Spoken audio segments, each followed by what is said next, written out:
올랜도 중앙교회 성도 여러분 안녕하세요. 행복한 안식일입니다. 참 행복하시죠 여러분? 저는 이곳에 와서 우리 여러분들 만나게 되어서 정말 하나님께 감사를 드립니다. 우리 신앙이라는 것은 우리가 하늘 가서 함께 행복하게 살 사람들 미리 이 땅에서 만나는 과정이라고 생각합니다. 그래서 우리가 혼자서도 신앙을 할 수 있지만 그러나 이 땅에서 정말 한 믿음과 한 소망 가운데 한 하늘을 향해서 가는 우리 성도들을 이 땅에서 미리 알게 된다는 것, 미리 사귀게 되고 미리 알게 된다는 것은 참 감사한 일입니다. 그렇지 않습니까 여러분? 그런 면에서 이번 올랜도 중앙교회에 함께 와서 우리 성도 여러분들 한 분 한 분 정말 귀한 대접으로 이 대접해 주시고 또 사랑으로 품어주시는 우리 성도들 한 분 한 분 참 만나게 된 것을 제가 참 하나님께 감사를 드립니다.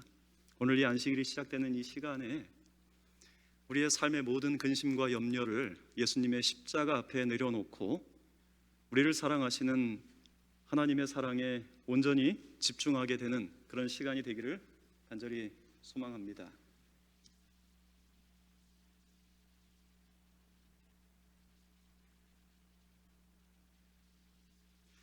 오늘 저는 동굴에서 내린 결정이라고 하는 그런 제목으로 우리 인생의 선택에 대한 부분을 함께 좀 생각해 보려고 합니다. 동굴에서 내린 결정. 지금 화면이 좀 안 나오나요? 여러분들은 어떤 일에 결정을 좀 잘 내리시는 편이신가요? 여러분들이 어떤 중대한 일을 결정할 때 어떤 기준에 의해서 결정을 하십니까, 여러분들은? 각자가 이 결정에 어떤 기준이 있으실 거라고 생각이 됩니다. 1988년 제가 중학교 2학년이었을 때 추석이 되었을 때 제가 아버지와 함께 서울에 있는 저희 큰 댁을 방문하고 이제 저희 고향 원주로 내려올 때였습니다. 청량리역에서 이 원주로 가는 이 2시 원주행 무궁화호를 저희가 타게 되었는데 급하게 청량리역에 가서 이제 아주 시간에 쫓겨서 급하게 이 기차를 타게 되었습니다. 그래서 너무 급하게 간 탓에 자리에 앉자마자 기차가 출발을 하는 상황이었어요.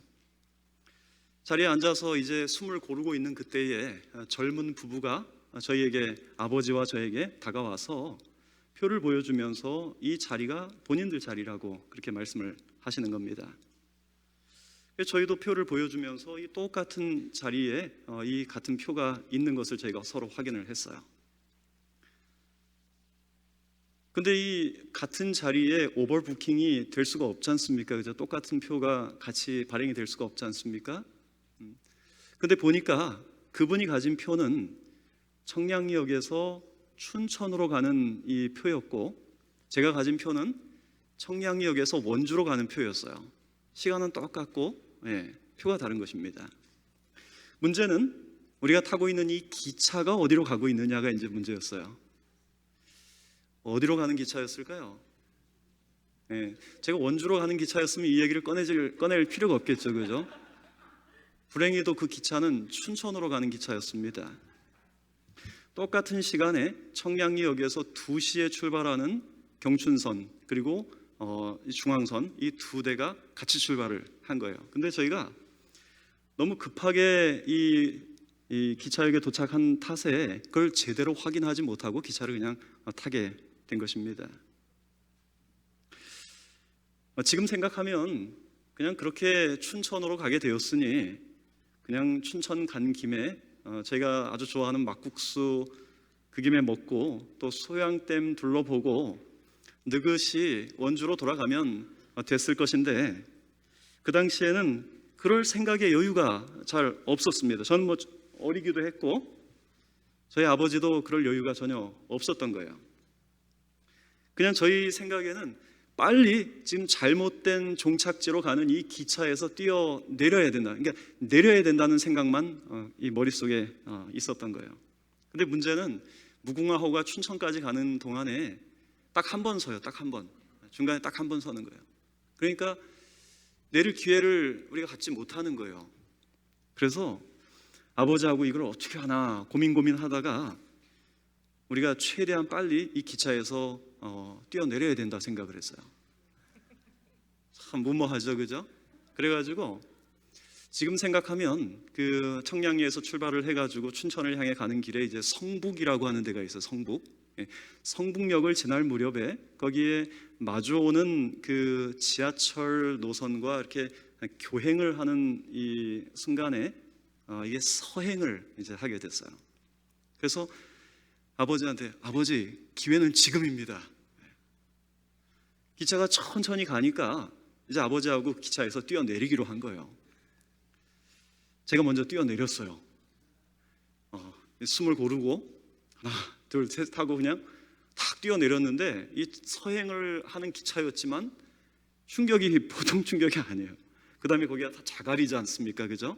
자갈인데 제가 거기 한 두 바퀴를 대굴대굴 구르면서 떨어졌어요 먼저. 그리고 나서는 이제 아버지가 내리셔야 되는데 아버지가 이걸 붙들고서 잘 못 내리시는 거예요. 아버지 빨리 내리세요. 아버지도 저와 함께 뛰어내려서 대굴대굴 구르고 저희가 기차에서 뛰어내렸어요. 그런데요, 기차에서 뛰어내려서 이제 플랫폼을 통해서 이렇게 개찰구를 통해서 나가야 되지 않습니까? 근데 거기가 그 플랫폼이 어떻게 생겼는가 하면 사람들이 이제 이 지하철을 탑승하기 위해서 이렇게 T자 형태로 Y자 T자 형태로 이렇게 돼 있는 그 높은 그 턱을 잡고 올라가기가 보통 어려운 일이 아니에요. 그게 대롱대롱 매달리면서 저희가 겨우 거기로 올라가서 또 검표원에 그 감시가 있으니까 저희가 몰래 거기를 빠져나가서 다시 청량리를 가서 청량리에서 원주를 가는 완행 열차 입석으로 저희가 다시 원주에 간 기억이 있어요. 근데 지금 생각하면 참 무모한 결정이었죠, 그죠? 네, 참 무모한 결정이었습니다. 제가 오늘 결정에 대한 이야기를 좀 하려고 제 과거의 경험을 함께 인트로덕션으로 좀 나눈 거예요. 우리가 지금 어제부터 다윗, 특별히 그가 한 10년 정도의 광야의 삶 동안에 흔들리는 인생 가운데에서 함께 하셨던 하나님의 은혜, 그 은혜를 함께 살펴보았는데 오늘은 그 두 번째 이야기 사무엘상 24장의 말씀을 함께 여러분과 좀 펴려고 합니다. 제가 좀 읽겠습니다. 사울이 온 이스라엘에서 택한 사람 3,000명을 거느리고 다윗과 그의 사람들을 찾으러 들염소 바위로 갈새 길가 양의 우리에 이른즉 굴이 있는지라 사울이 그 발을 가리우러 들어가니라. 다윗과 그의 사람들이 그 굴 깊은 곳에 있더니 다윗의 사람들이 이르되 보소서 여호와께서 당신에게 이르시기를 내가 원수를 내 손에 넘기리니 내 생각에 좋은 대로 그에게 행하라 하시더니 이것이 그날이니이다 하니 다윗이 일어나서 사울의 겉옷자락을 가만히 베니라. 이 이야기는 여러분들이 제가 특별히 배경 설명을 하지 않아도 너무나 잘 아시는 이야기죠. 그렇죠? 다윗이 엔게디라고 하는 광야에 숨어 있었을 때였어요. 그때 사울이 특공대 3,000명을 거느리고 다윗을 잡기 위해서 그 엔게디 광야에 오게 된 겁니다. 근데 그때 사울이 발을 가리우기 위해서 한 동굴에 들어갔어요. 이 발을 가리운다는 표현 여러분 무슨 표현인지 아시죠? 그죠? 우리 재림교 성경 주석에는 용변을 보기 위해서 이 동굴 속에 들어간 것이라고 설명을 합니다. 근데 공교롭게도 그 동굴 깊은 곳에 다윗과 그의 용사들이 그곳에 함께 은신하고 있었어요. 이때 다윗은 아주 중대한 결단을 내려야 하는 상황에 직면을 하게 됩니다. 이 순간에 이 다윗이 어떤 원칙에 따라서 선택을 하게 되었는지 그 몇 가지를 함께 살펴보면서 우리가 하나님 앞에 그리스도인으로 살아가는 우리가 어떠한 이 삶의 태도를 가지고 우리 인생의 여러 문제 속에서 우리가 결정하고 선택하며 살아가야 할지 그 몇 가지 원칙들을 함께 좀 생각해 보려고 합니다. 첫째는 이 사람의 소리인가 아니면 하나님의 말씀인가? 사람의 소리를 따를 것인가 아니면 하나님의 말씀을 따를 것인가 하는 문제입니다. 우리가 방금 전에 읽은 이 말씀에 보면 다윗의 사람들이 나와요. 그 속에 함께 있었던 다윗의 사람들. 이 다윗의 사람들이 어떤 사람들인가 하면 다윗을 위해서 온갖 고생을 한 사람들입니다. 다윗을 위해서라면 목숨을 아까워하지 않는 그런 사람들이에요. 역대상 11장에 보면 다윗이 아둘람이라고 하는 그 굴에 그가 있을 때에 한 번은 그의 고향 베들레헴을 블레셋이 점령하고 있었어요. 그때 다윗은 자기의 빼앗긴 고향 베들레헴을 그리워하면서 혼자 탄식을 합니다. 그 탄식이 무엇인가 하면 베들레헴 성문 곁에 그 우물물을 누가 나로 하여금 좀 마시게 할 것인가 하는, 다윗이 진짜 그 물을 마시고 싶어서 그랬을까요? 아니에요. 그 베들레헴에 대한, 자기 고향에 대한 그 그리움이 사무친 거예요. 그런데 그때 다윗의 세 용사가 일어나서 그 적진을 뚫고 들어가서 다윗이 그냥 무심코 했던 그 말을 그들이 듣고 우물물을 떠다가 다윗에게 다 바칩니다. 그 이야기는 그 다윗의 사람들이 다윗을 얼마나 충성스럽게 따랐는지를 우리에게 보여주는 대목이에요. 사실은 다윗이 그런 사람들을 거느리고 있었어요. 그들이 다윗에게 뭐라고 지금 말을 하는가 하면, 다윗, 원수를 갚는 날이 바로 오늘입니다. 하나님께서 당신에게 천재일우의 기회를 지금 주셨습니다. 지금 이 순간 사울의 목숨을 빼앗는 것이 하나님의 뜻입니다. 다윗이 지금 상황을 봐도 그래요. 그죠? 다윗이 상황을 봐도 그래요. 그런데 성경 어디에도 하나님께서 다윗에게 복수하라고 하신 말씀이 성경 어디에도 없습니다. 그것은 하나님의 말씀을 빙자한 사람의 말에 불과했던 거예요. 여러분이 아시는 대로 예수님은 누군가 당신의 오른편 뺨을 치거든 뭐 돌려대라고 그랬어요? 왼쪽 돌려대라고 그랬어요. 누가 당신의 속옷을 가지고자 하거든 겉옷까지 내주라고 이야기했어요. 누가 당신과 오리를 동행해달라고 요청을 하면 십리를 동행하라고 말씀을 하셨어요. 원수 갚지 말라고 말씀하십니다. 원수를 사랑하라고 말씀하셔요.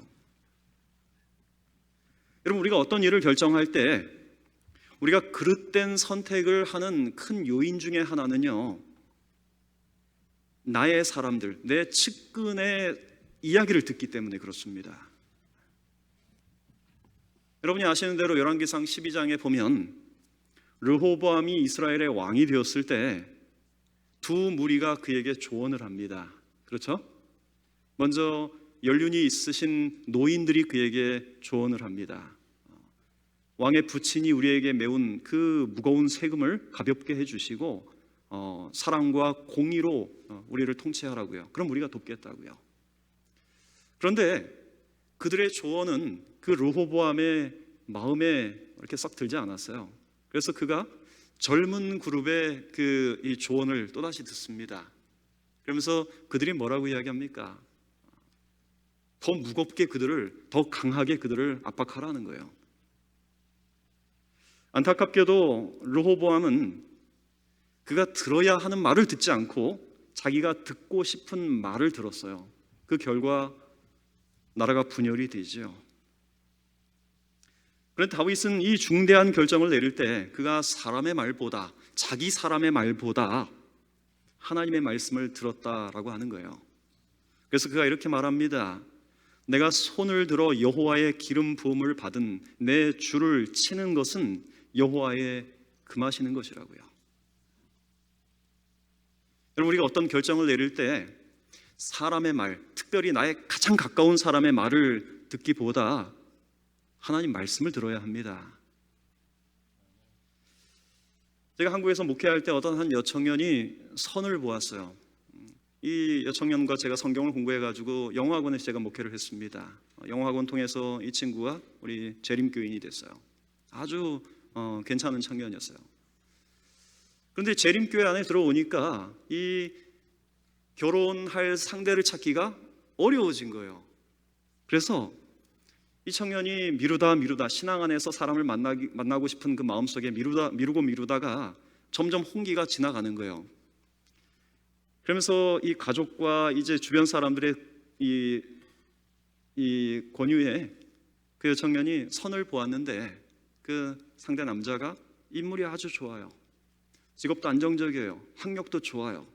매너도 좋고 사람 성품이 좋아요. 다 좋은데 한 가지 아쉬운 것은 뭐가 없는 거예요? 신앙이 없어요. 하나님 믿는 믿음이 없습니다. 결혼을 해야 돼요? 말아야 돼요? 여러분, 사람들은 결혼을 하라고 합니다. 저마저도 이 친구가 결혼 못할 것 같아서 결혼해라, 그리고 그 사람 바꿔라 라고 말해주고 싶어요. 그런데 하나님 말씀은 뭐라고 말합니까? 믿는 자와 뭐 같이 하지 말라고 이야기해요? 멍해를 같이 하지 말라고 이야기해요. 이때 우리는 어떤 결정을 내려야 할까요? 사도행전 5장에 있는 말씀처럼 사람보다 하나님께 순종하는 것이 마땅하다라고 하는 원칙이 우리 안에 삶에 있어야 합니다. 여러분이 어떤 중요한 결정을 할 때 사람의 말보다 하나님 말씀을 듣고 결정하게 되기를 간절히 바랍니다. 그것이 그 당시에는 손실처럼 보이고 미련한 것처럼 보일지라도 결국에는 그것이 축복을 가져오게 되어 있다는 사실이에요. 과거 영국이 인도를 통치할 때 인도에서는 코브라에 물려 죽는 사람들이 아주 많았다고 합니다. 그래서 이 정부에서는 코브라로 인한 피해를 막기 위해서 코브라를 잡아오면 보상금을 주는 이 정책을 시행을 했어요. 그러자 사람들은, 가난한 이 인도 사람들은 독사를 잡는 일이 굉장히 위험할지라도 돈을 벌 수 있다는 생각에 너나 할 것 없이 들판으로 나가서 코브라를 잡아서 보상금을 받기 시작했습니다. 그러니까 정책은 나름 성공을 거둔 것이죠. 그래서 마을이나 거리에서 코브라가 현저하게 사라지면서 사람들이 코브라에 의해서 죽는 그 인명 피해가 현저하게 줄어들었습니다. 그런데 시간이 지나가면 갈수록 뭔가 좀 이상한 거예요. 뭔가 하면 코브라가 줄어들면서 인명 피해는 현저하게 줄어들었는데 보상금을 받아가는 사람은 오히려 더 늘어나는 거예요. 코브라는 줄어들었는데 보상금을 받아가는 사람은 늘어난 거예요. 이상하다고 생각한 이 당국은 보상금을 받는 사람들을 조사하는 과정에서 한 가지 사실을 발견했습니다. 그건 무엇인가 하면 그 사람들이 외딴 그 곳에다가 농장을 만들어서 코브라를 뭐 하고 있는 거예요? 사육하고 있는 거예요. 그래서 위험하게 야생 코브라를 잡는 것이 아니라 자기가 직접 기른 코브라를 가지고 와서 돈을 받고 있는 거예요. 그래서 인도 당국은 코브라 보상금 제도를 폐지했어요. 그러자 사람들은 어떻게 할까요? 자기가 기르던 그 쓸모 없어진 코브라를 어떻게 해요? 이제 계속 길러요? 아니면 내다 버려요? 내다 버려요. 야산에 무단으로 버렸습니다. 결과적으로 처음보다 더 심각한 상황이 벌어진 거예요. 여러분, 이런 어떤 문제를 해결하려고 어떤 대책을 내놓았는데 그 대책이 오히려 문제를 더 악화시키는 결과를 낳는 현상을 경제 용어로 코브라 효과라고 합니다. 코브라 효과.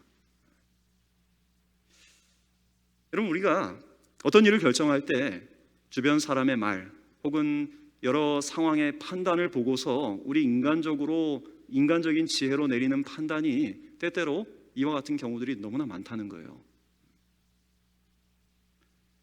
우리는 어떤 일을 결정할 때 플러스 마이너스, 즉 득과 실을 따집니다. 이게 나한테 어떤 유익을 줄 수 있을까 생각을 해요. 근데 진짜 더 진지하게 고민해야 할 일은 이것을 선택하는 것이 나의 영적인 문제에 있어서 플러스가 될지 마이너스가 될지 그걸 더 고려해야 합니다. 자녀 교육의 문제에 있어서, 그리고 배우자를 선택하는 문제에 있어서, 집을 사거나 혹은 이사를 가는 이 문제에 있어서 결코 세상적인 유익이 혹은 어떤 재정적인 유익이 우리의 판단 기준이 되어서는 안 된다고 하는 사실이에요. 영적인 일에 마이너스가 되는 일은 그것이 플러스처럼 보일지라도 포기할 줄 알아야 해요. 여러분, 롯을 잘 알죠, 그죠? 롯이 소돔이라고 하는 곳에 도사리고 있는 그 영적인 위험을 간과했어요. 그 결과 그는 모든 것들 다 잃었습니다. 그리고 그는 겨우 성경의 표현대로 불에 그슬린 나무처럼 겨우 구원받았어요. 여러분, 요셉 아시죠?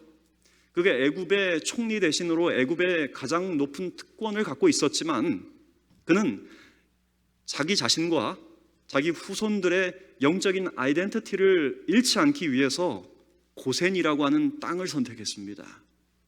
그 결과가 무엇이었어요? 그들은 히브리 민족의 혈통을 유지할 뿐 아니라 출애굽의 꿈을 이룰 수가 있었던 것입니다. 여러분, 선택의 순간에 내 가장 가까운 사람의 말이 아닌, 다른 사람의 말이 아닌 하나님 말씀을 먼저 우리가 선택하게 되기를 간절히 소망합니다. 둘째는 감정의 소리인가 양심의 소리인가 하는 거예요. 감정의 소리보다 양심의 소리를 들으라는 거예요. 여러분, 다윗이 처음부터 사울을 죽이지 않기로 그가 선택을 했을까요? 그 동굴에 지금 있는 상황에서. 여러분, 다윗은 자기가 이 사울 때문에 지금 쫓겨다니고 목숨을 부지하면서 그렇게 아주 비참하게 사는 그 광야의 인생이 그에게 억울하지 않았을까요?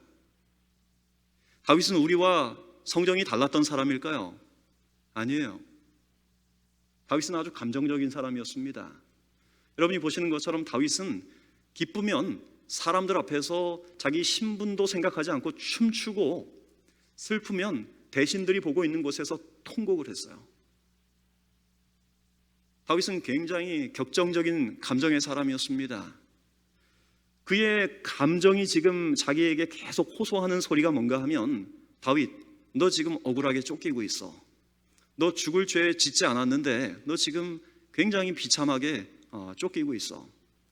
그리고 하나님은 이미 너를 이스라엘의 왕으로 예선하셨잖아. 얼마나 이 고달픈 생활 더 이어갈 거야. 곁에 있던 다윗의 사람들도 그의 감정을 부추깁니다.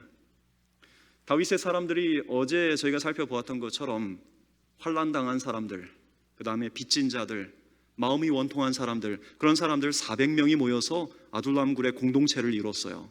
그죠? 근데 환난당한 사람들, 빚진 자들, 마음이 원통한 사람들, 이런 사람들의 특징이 뭡니까? 감정적이에요. 피해의식에 젖어 있습니다. 쉽게 흥분하고 누가 그들의 자존심을 건드리면 복수심이 아주 강한 사람들입니다. 그 사람들이 지금 다윗의 감정을 자극해요. 심리학에 감정의 전이라는 말이 있습니다. 어떤 대상에 대한 감정이 그 사람과 관련된 다른 것에까지 옮겨지는 현상을 감정의 전이라고 합니다. 예를 들면 아내가 예쁘면 뭘 보고도 절한다고 그래요? 처갓집 뭐 보고도? 말뚝 보고도 절한다고 그래요. 아내를 사랑하는 감정이 그 말뚝에게까지 전이가 된다는 거예요. 한 가지 실험을 했습니다. 머릿속에, 마음속에 꼴보기 싫은 한 사람을 생각하라고 이야기했어요.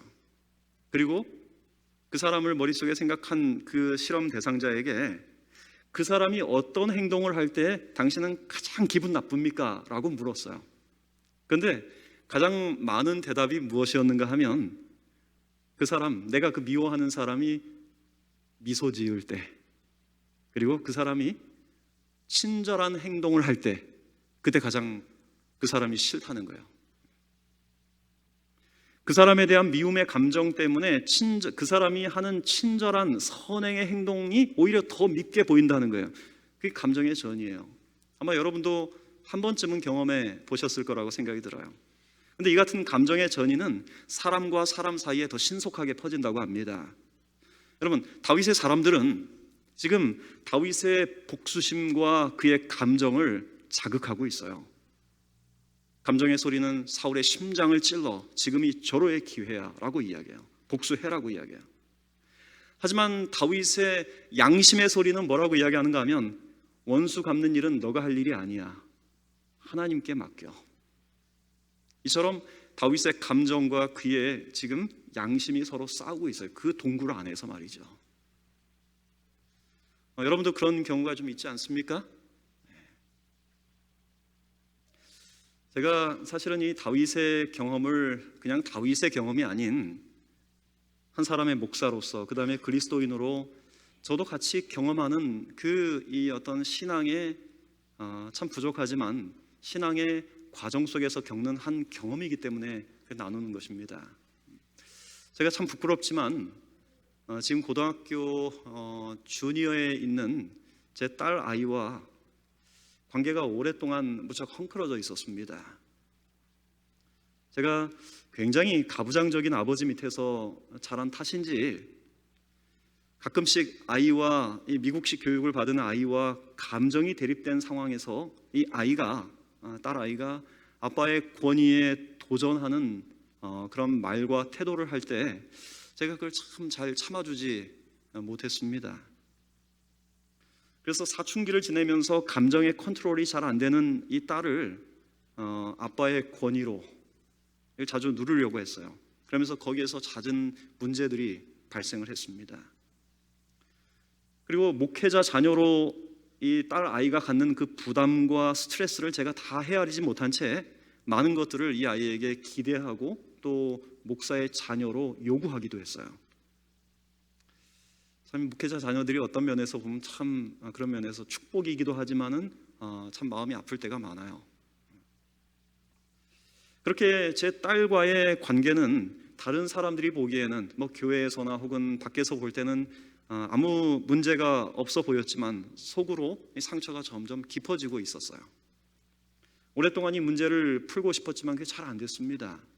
그러다가 제가 올해 5월 초에 저희 부모님 팔순이 있어가지고 제가 한국에 나가면서 제가 이 내시빌에서 작은 텃밭을 운영하고 있습니다. 집 마당에 작은 텃밭을 운영하는데 5월 달에 이 텃밭의 어린 모종, 이 오이 모종에게 그 물병 있지 않습니까? 이 물병을 이렇게 톡 잘라가지고 이 물병의 끝을 꽃갈처럼 씌워주면 지금 여기 화면에서 보는 것처럼 이렇게 꽃갈로 씌워주면 벌레가 어린 모종을 갉아먹지 못하고 또 습도 유지에 도움이 된다 해서 그렇게 하고 갔어요. 제가 이제 한국에 한 열흘 정도 나가 있으면서 아내에게 내가 없는 동안 이 농장을 좀 잘 관리하라고 이야기했어요. 제가 한국에 나가 있는 그 10일 동안 이 어린 오이 모종들이 아주 급격하게 자라났어요. 굉장히 빠르게 자라났습니다. 그래서 이 꽃갈에 갇혀 있던 그 모종이 이 꽃갈을 막 터치고 나올 정도로 그만큼 크게 자란 것입니다. 근데 제 아내는 그 오이 모종의 그 모자를 좀 벗겨줘야 얘가 더 크게 자랄 수 있다는 거를 잘 몰랐고 그 속에서 크게 자란 그 오이는 더 이상 뻗어나가지 못한 채 이제 말라 죽어가고 있는 거예요. 뒤늦게 제 아내가 오이 모종의 꽃갈을 다 벗겨주었지만 이미 몇몇 오이는 이미 그 가장자리의 그 끝부분이 다 노랗게 타서 죽어가고 있었어요.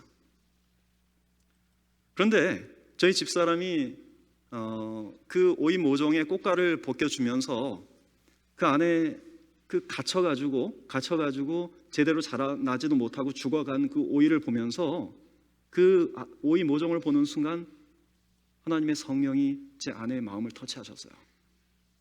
그것은 이미 크게 자라서 더 뻗어나가야 되는데 이 좁은 통 속에 갇혀서 말라 죽어가는 그 오이 모종의 모습에서 딸의 모습을 본 거예요.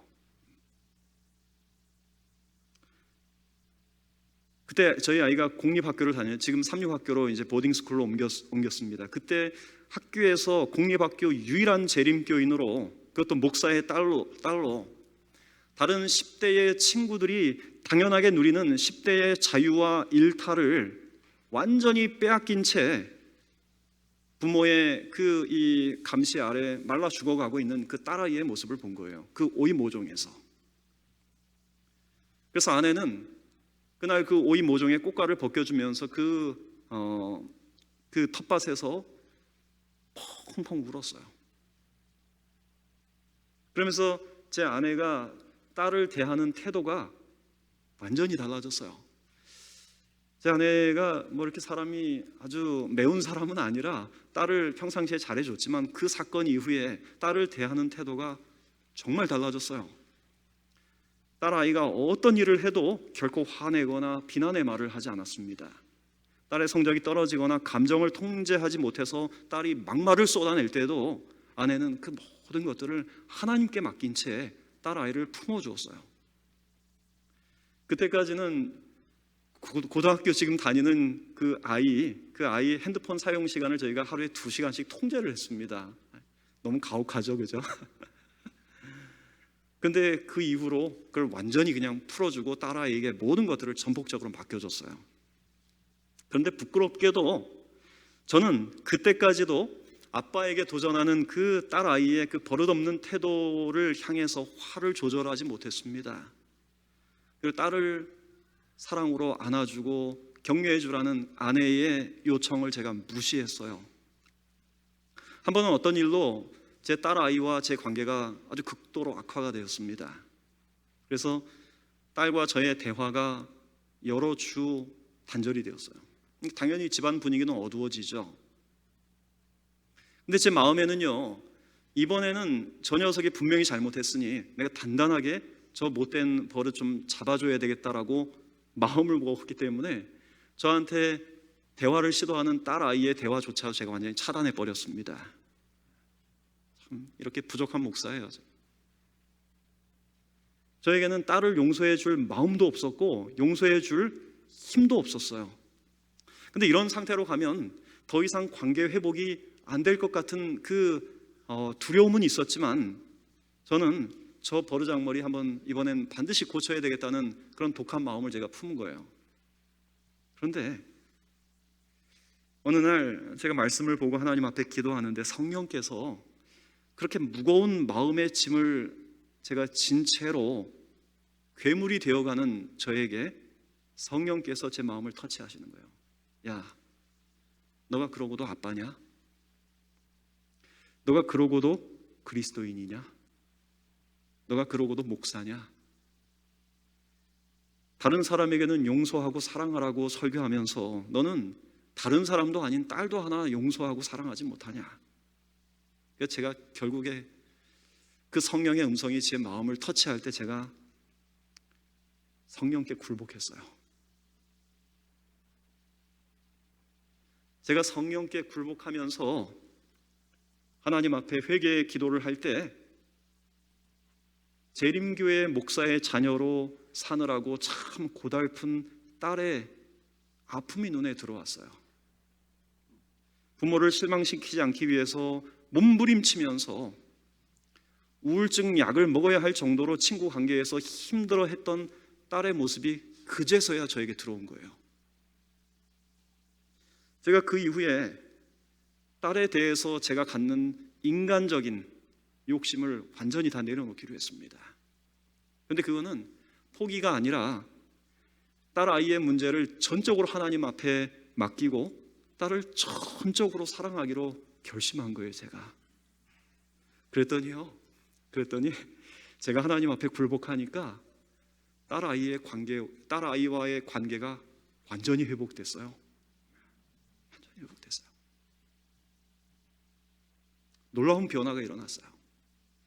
그동안 여러 해 동안 그렇게 하려고 했었던 그 일들이, 그렇게 내가 노력을 했던 그 일들이 안 되던 그 일들이 순식간에 일어났습니다. 여러분이 복수의 감정이 다윗의 마음속에 일어났을 때 다윗이 어떻게 행동합니까? 그는 칼을 들어요. 그리고 살금살금 사울에게 다가가요. 사람들은 다윗이 어떤 선택을 할지 지켜봅니다. 그때 다윗은 자신의 억울한 감정을 하나님께 다 맡기고 사울의 옷자락 그 끝단을 조금 잘랐어요. 그런데 성경은 다윗이 그 일로 인해서 마음에 가책을 받았다고 그래요.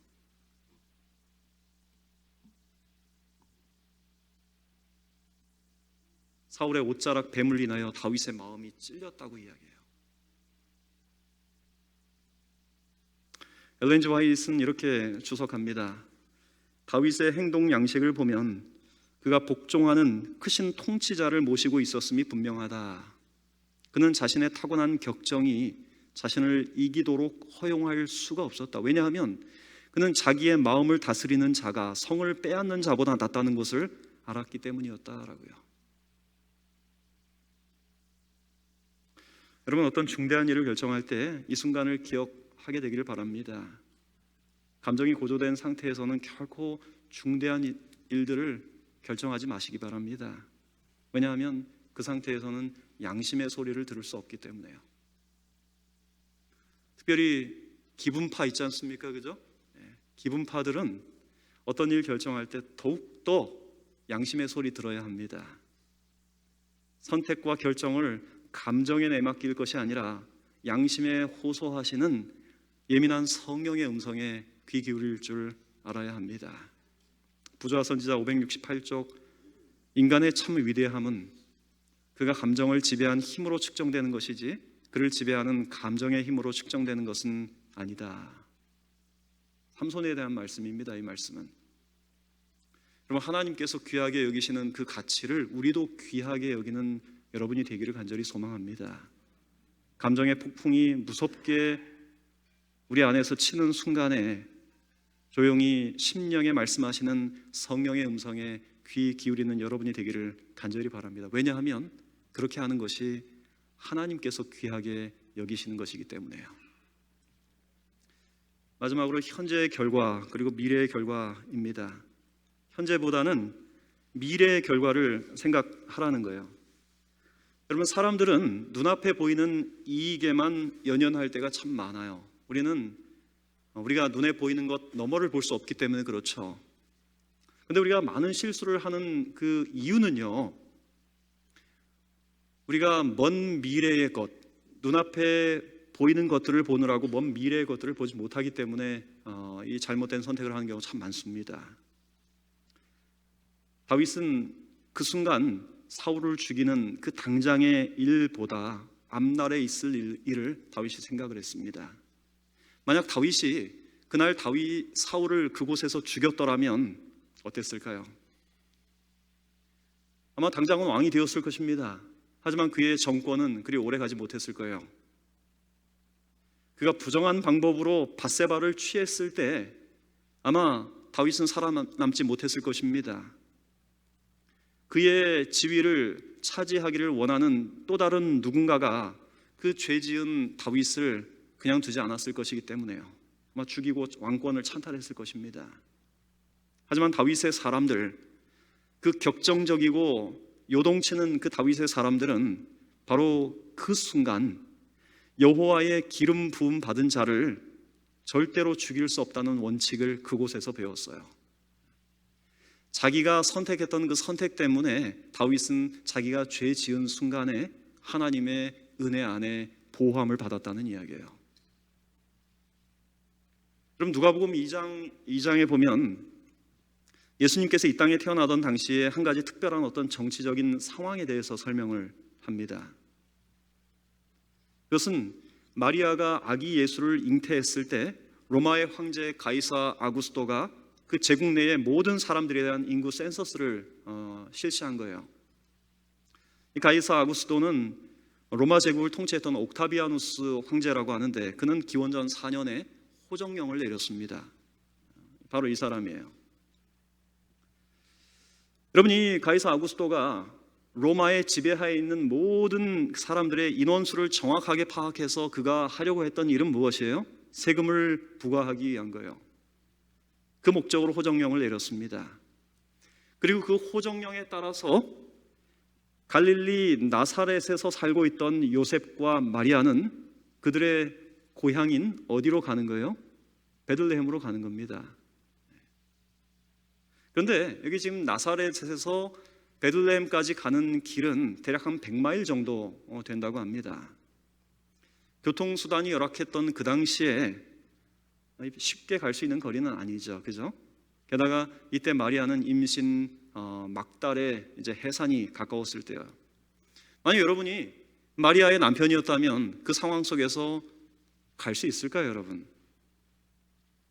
일반적인 경우라면 그들이 절대로 베들레헴까지 갈 이유가 없었습니다. 갈 필요도 없었어요. 하지만 그들은 황제의 명령에 따라서 그 위험하고 먼 거리를 간 것처럼 보입니다. 근데 여러분, 그 황제의 명령에 따라서 그들이 그곳으로 간 것은 그냥 인간적인, 표면적인, 눈에 보이는 표면적인 이유였어요. 사실은 그 이면에는, 보이지 않는 이면에는 더 중대한 이유가 있었습니다.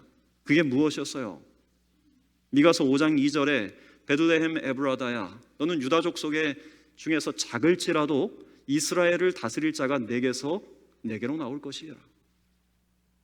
하나님께서는 아기 예수가 탄생하기 전 거의 700년 전에 메시아가 나사렛이 아닌 베들레헴에서 태어날 것이라고 미가를 통해서 예언을 하셨어요. 겉보기에는 요셉과 마리아가 로마 제국의 그 위대한 황제의 명령에 따라서 그들이 그곳을 간 것처럼 보이지만 그들은 가이사보다 더 높은 권위를 가지신 하나님 말씀에 따라서 갔다고 하는 사실이에요.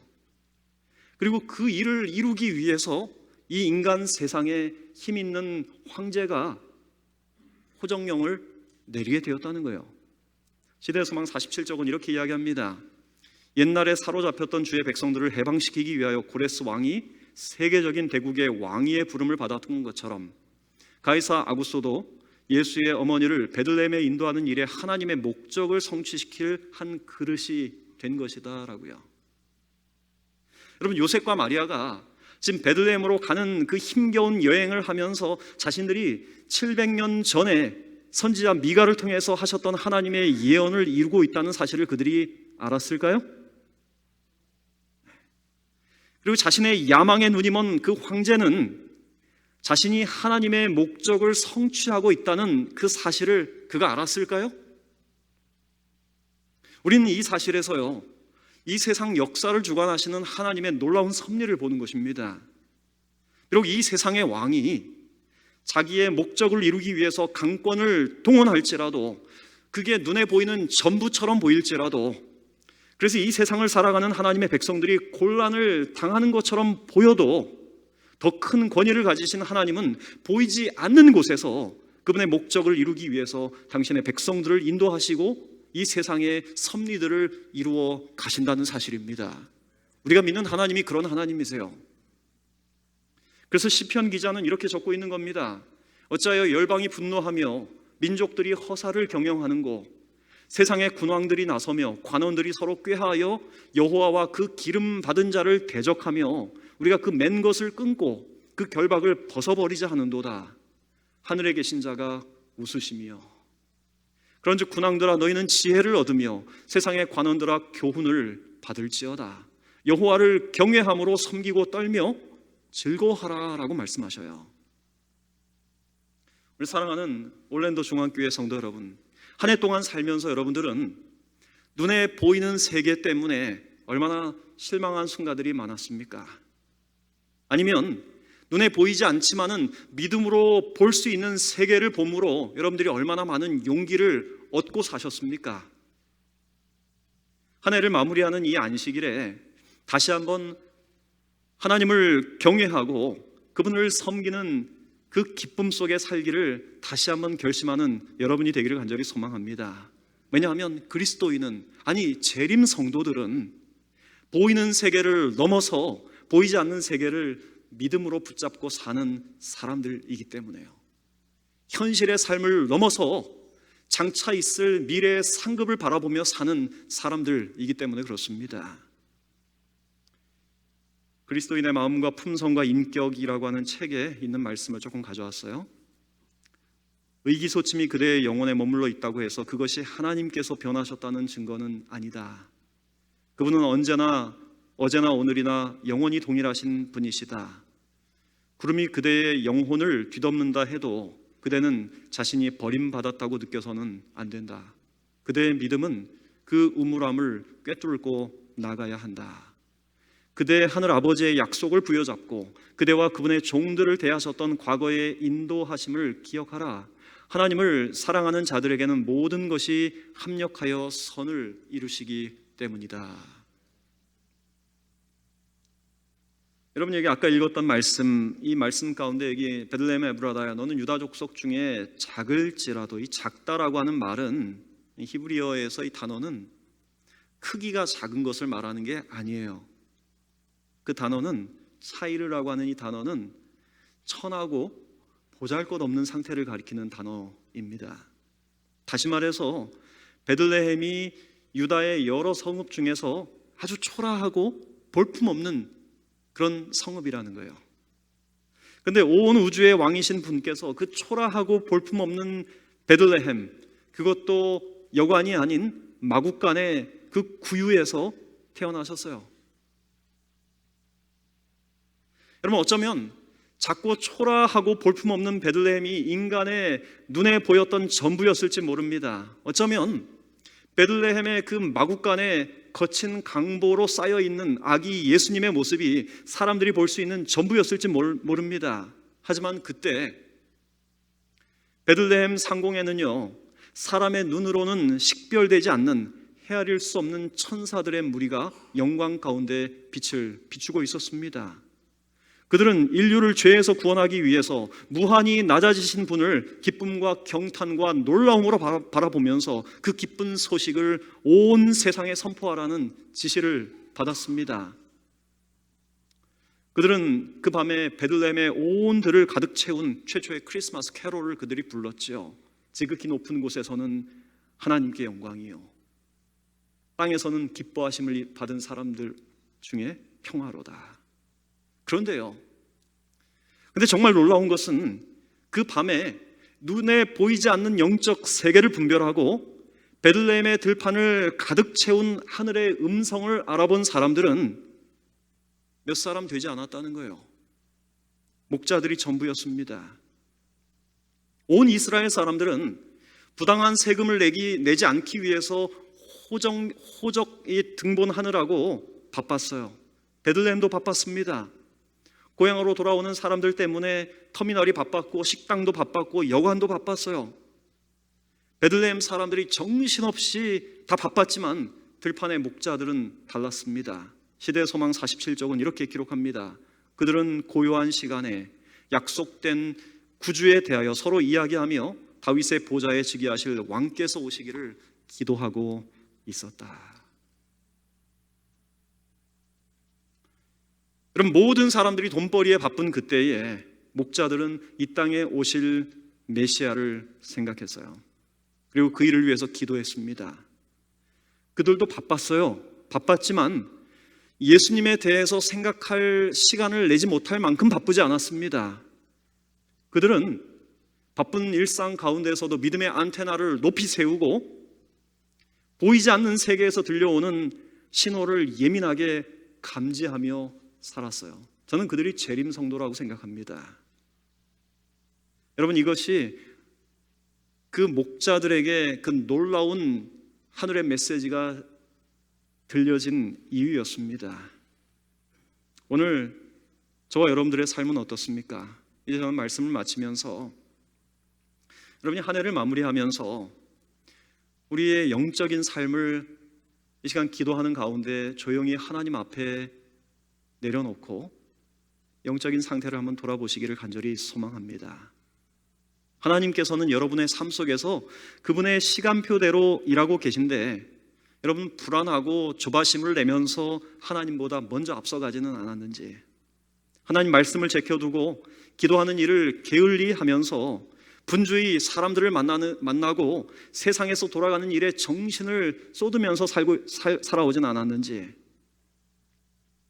성령의 음성에 순종하기보다는 육신의 정욕에 따라서 살아오지는 않았는지, 눈에 보이는 세계의 가치를 추구하느라고 정신없이 사는 동안 그 너머에 있는 영원한 삶의 가치를 간과하며 살지는 않았는지, 만약 그렇게 달려왔다면 이 해가 가기 전에 이 연말 기도 주일의 시간 동안 멈춰서서 회개함으로 하나님 앞에 여러분의 삶의 이정을 새롭게 하게 되기를 간절히 소망합니다. 사탄은요, 우리 눈에 보이는 대로 믿으라고 끊임없이 우리를 유혹합니다. 그래서 세상이 크게 여기는 세상의 가치, 눈에 보이는 가치를 추구하며 살라고 우리를 유혹합니다. 많은 그리스도인들조차도 거기에 현혹되어서 본질을 놓치고 살아요. 그런데 믿음은 눈에 보이는 것을 쫓는 삶이 아닙니다. 우리는 눈에 보이는 것보다 하나님의 말씀에 따라 살아야 합니다. 여러분, 사람들의 말이 아닌 하나님의 약속을 따라 살게 되기를 바랍니다. 감정의 소리가 아닌 양심에 호소하시는 성령의 음성에 민감하게 반응하는 여러분이 되기를 바랍니다. 그리고 현재의 결과보다 미래의 소망을 여러분들이 마음속에 갈망하면서 선택하게 되기를 바라며 오늘 말씀을 마치겠습니다. 우리를 언제나 찾아오시는 사랑의 아버지 하나님, 참으로 기쁘고 감사한 안식일로 저희를 품어주시고 초청해 주시니 참 감사합니다. 우리의 연약함을 아시는 하나님께서 여전히 우리를 사랑하시고 우리를 용서하시는 하늘 아버지이심을 기억하게 하시니 참 감사합니다. 지난 한 해 동안 살면서 저희가 하나님 말씀보다 옆에 있는 사람들의 말에 더 귀를 기울여 왔습니다. 하나님, 우리가 양심에 호소하시는 성령의 음성을 듣기보다는 우리의 감정의 소리에 따라서 휘청거리는 삶을 살아왔습니다. 우리가 장차 얻게 될 영원한 상급과 보이지 않는 세계를 붙들고 사는 것보다는 눈앞에 보이는 작은 이익 때문에 하나님을 우리가 잊고 살 때가 많았습니다. 하나님, 우리의 연약함을 용서하여 주시옵소서. 그럼에도 불구하고 우리를 여전히 사랑하시는 그 아버지의 사랑 안에서 우리가 새 힘과 새 사람으로 거듭나기를 원합니다. 하나님, 우리를 붙들어 주시고 우리를 새롭게 하여 주시옵소서. 이 저녁 하나님의 그 놀라운 사랑의 은혜가 이슬처럼 이곳에 함께한 모든 성도들의 마음속에 촉촉히 내려서 하늘의 평안을 경험하는 귀한 안식일 되도록 축복하여 주시기를 예수님의 이름으로 간절히 기도합니다. 아멘.